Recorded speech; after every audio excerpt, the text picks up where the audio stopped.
L'info culturelle. Oui, Mon pays c'est l'amour, le disque de Johnny sort demain, mais demain alors du streaming et de Deezer, c'est ce soir. Aujourd'hui, enfin c'était hier quoi. À minuit, ça va être ce soir à minuit. Alors, évidemment vous pouvez l'acheter sur internet, mais il y a pas mal de manifestations qui sont organisées pour permettre au public de découvrir le disque de Johnny. Par exemple, sur le parvis de Saint-Lazare, cette nuit, Deezer va installer une plateforme. Le public va pouvoir venir gratuitement. Il aura la possibilité de brancher son casque. Il y aura 200 câbles d'écoute et il pourra donc écouter le dernier Johnny. Ça va durer jusqu'à 22h et l'expérience sera renouvelée samedi et dimanche. Sur les Champs-Élysées, la Fnac ouvre à minuit et ferme à 4h avant de rouvrir ensuite à 9 ou 10h.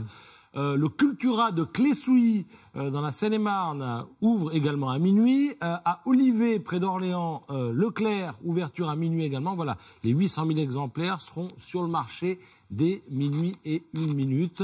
Je rappelle qu'il y a déjà 60 000 précommandes et donc le disque est quasiment disque de platine avant même d'être sorti. Voilà, tout est fait, tout est organisé pour que ce soit un événement. D'ailleurs, regardez, moi-même, j'en parle ce matin, c'est dans la presse. Johnny est dans les bacs. Tout autre chose, le Caravage. Vous pouvez admirer ses œuvres au musée Jacques Marandré jusqu'au 28 janvier prochain.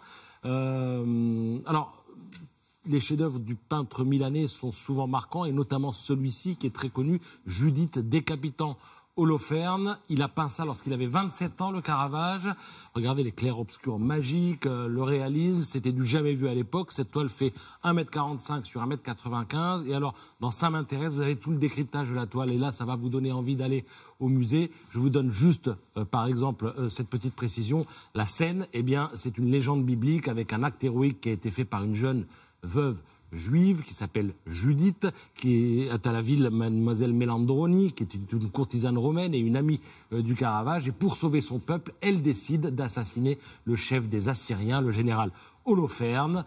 Au cours d'un festin, elle le suit jusque sous sa tente et elle profite de son sommeil pour le décapiter. Voilà, le lendemain, eh bien, les Assyriens n'ont plus de chef et les Hébreux peuvent les massacrer. Voilà, c'est une des petites histoires associées à ce tableau. Il y en a plein d'autres, c'est dans Ça m'intéresse et au musée, bien sûr.